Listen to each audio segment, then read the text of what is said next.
Good morning, everybody. My name is Anne Pukstys with Blue Cross and Blue Shield of Alabama. It's a pleasure to be here today to see smiling faces for the first time in about a year and a half. I haven't been in a crowd this big since then. David did indicate this morning that we have been working hard with the local government team to identify new programming, a new platform, new features to support local government members, your employees, and so what I'm here to talk about today is kind of the Blue Cross portion of that. We know that healthcare is hard, right? How many have been to the doctor and the minute you walk out of there, you say, "What did he tell me to do?" Or, "He said my blood pressure's high. Why is that?" Or my cholesterol, like David back there, his cholesterol's high. What am I supposed to do about that? Well, he gives me a prescription and I'm going to the doctor and then, oh, I forgot to fill the prescription. I don't really like to take drugs. I don't want to take those. So I'm going to and I don't feel bad. Do you feel bad if your cholesterol's high, right? So it's hard. And it's been extraordinarily hard, I think, during the last year and a half. So I guess starting in January of 2020, we launched myBlueHealth, which is really a coaching approach. And the challenge, I think, with coaching is that you have to catch people at the right time when they need it or when they're ready to be coached, right? And so that's kind of where you guys come in to raise awareness of capabilities like myBlueHealth, like Virta, like Teladoc, and like Wonder Health, that there are abundant resources out there for local government members and your employees to take advantage of. So, it becomes even more complicating if you have a chronic condition. I even hate to throw this slide up there because it tells kind of a bad story, but it also is kind of a good story that we've got resources in place to support your employees. And we know that chronic conditions weigh heavily on the ability for a company or a government municipality, a city, to function at its full capacity. You need people healthy and at work and ready to go. So as we worked with the local government staff to identify where are those chronic condition challenges, we thought, well, let's just compare the local government population to the Blue Cross Blue Shield of Alabama statewide population. And keep in mind that these numbers are a little tiny bit skewed and they're really tiny up there on the screen. Apologize for that. But the numbers are skewed just a little bit because the local government population is a little older than the Blue Cross and Blue Shield of Alabama statewide population. And you also have really darn good benefits that the local government team has designed for your employees. So that both of those things make kind of put a spin, if you will, and kind of an elevator on the stats here, but it doesn't diminish the fact that if you go, we're up top, we've got congestive heart failure, we've got cardiovascular disease, we've got chronic obstructive pulmonary disease, a lung condition, coronary artery disease, asthma, diabetes, and hypertension. Look at those two bottom ones. The blue line is the Blue Cross Blue Shield of Alabama population, and the green line is the local government population. Those two are significant. Obesity is not up here because it's not really a chronic condition. It's more of a lifestyle condition, if you will, if we speak in clinical terms.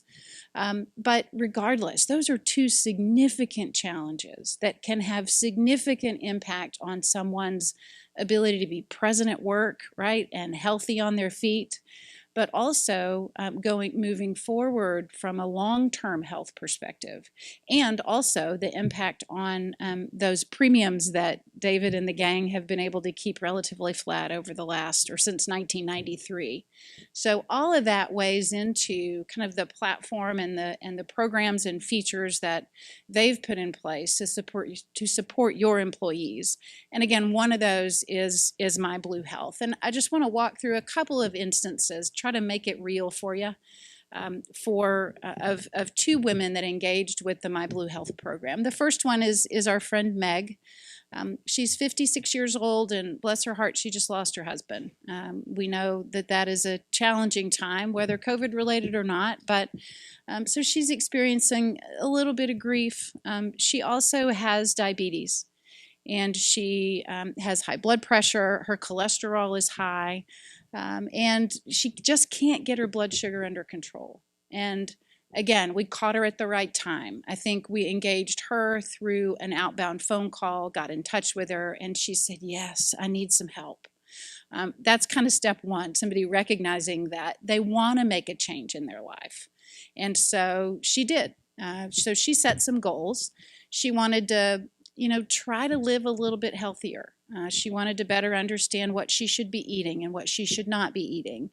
And frankly, she was having a difficult time with the grief experienced from her husband passing away. So our clinician engaged her. And what they talked about was, grief is hard, right? And so here's some resources for you, some grief groups that may help you. Always helps to sit and chat with somebody that's experiencing something similar as you. They talked about eating habits and diet, and not like a diet like you go on a cleanse, right? Like a lifestyle diet, like the Mediterranean diet, if you will, where it's, grilled things, fish, vegetables, olive oil, that kind of a thing. So like me, you don't sit in front of your TV last night watching, I think it was The Voice, eating a giant bowl of ice cream at 9 o'clock at night, right? That's not something you should do every day. But sometimes it's kind of good. But so she also had some challenges with her blood pressure and didn't know what it felt like to, and what she should do if her blood pressure was elevated. So all those questions that you never get to ask your doctor when you're sitting in that tiny little waiting room with the gown on, right? And not feeling comfortable anyway. So those are the kinds of things that we worked with Meg on, and she's had some short-term goals that she achieved. And so she lost a little bit of weight, her cholesterol went down, she was getting her A1C more under control. And so this is the kind of thing that our nursing staff at Blue Cross is ready, willing, and able to help with from a program that the local government team said, hey, can you guys do something like this? So, and again, these things are hard to stand up and hard to get people engaged, because nobody comes to work one day and says, I want to be healthy, right? It just doesn't work that way. There's usually a trigger. There's usually something in one's life that causes you to say, time out, right? I want to make a change. And these programs don't end, or they do end, but they end when the member makes a decision to say, this is my goal and I'm going to be good if I get here, right?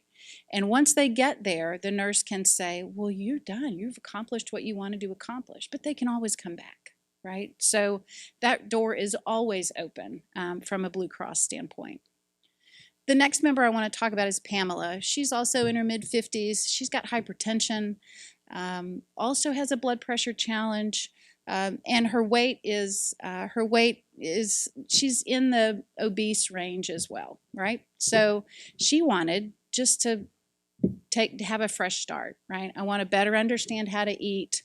My weight goes up. I mean, I know I gained about 15 pounds over COVID that I'm still trying to get off, but she wants to lose weight and keep it off. She wants a lifestyle change. And so from her perspective, we talked with her about managing that high blood pressure and what she can do to increase her physical activity. If it's just walking to the mailbox, that's a first step, right? Walk to the mailbox 3 times a day on the second day, and then increase that physical activity. They talked about a lifestyle diet, again, that Mediterranean diet with the fish and the vegetables and such.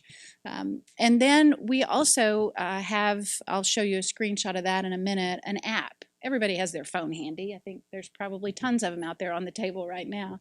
But you can engage with our clinicians on the app, right, on your phone, no matter where you are. You could be at the grocery store, sitting in the parking lot, getting ready to go in, getting your list ready, right? And, I've meant to text my coach and tell her this or tell him this.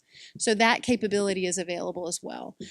Pamela also had some short-term success. She She wanted to get control of that blood pressure, and she did. She lowered it from, it was 141/82, and one time she checked, it was 127/79. So she's down that path of improving that lifestyle. And so here's where you guys come in a little bit, right? So there's a number of touch points that where we engage folks, right? So the local government team pushes out information. There's information on the SEIB website around this program, plus VERTA, plus Wonder, plus Teledoc. So those resources are there. We just need folks to come take advantage of them. So from a member proactive outreach standpoint, or from an employee perspective, they can call us. They can email us. They can download the app and enter all AL-WELL as the access code and engage us that way. You can enroll on your phone, right? When you're sitting you could do it while you're doing the doctor's office for that matter, right? So, but encourage your employees to reach out. If you see somebody in need or that is going through a tough time and just needs some additional support, health, emotional health, physical health, please remember to engage them. We also, from a Blue Cross standpoint, have multiple campaigns in the works, from letters to text to postcards to emails to our chronic condition newsletter. We're constantly trying to get that information front and center in front of your employees and local government members. Here's our app. Right, so it really allows, you can enroll in a chronic condition management program. You can ask for help via the app. Our nurses staff that app and are assigned specific members to take care of, and it's available 24/7. They may not respond to you 24/7, but that the data and information available on the app is 24/7, much like many apps on your phone. So I'll be around a little bit this afternoon. Appreciate your time and happy to answer any questions as you guys see fit going forward. Thank you guys for your time.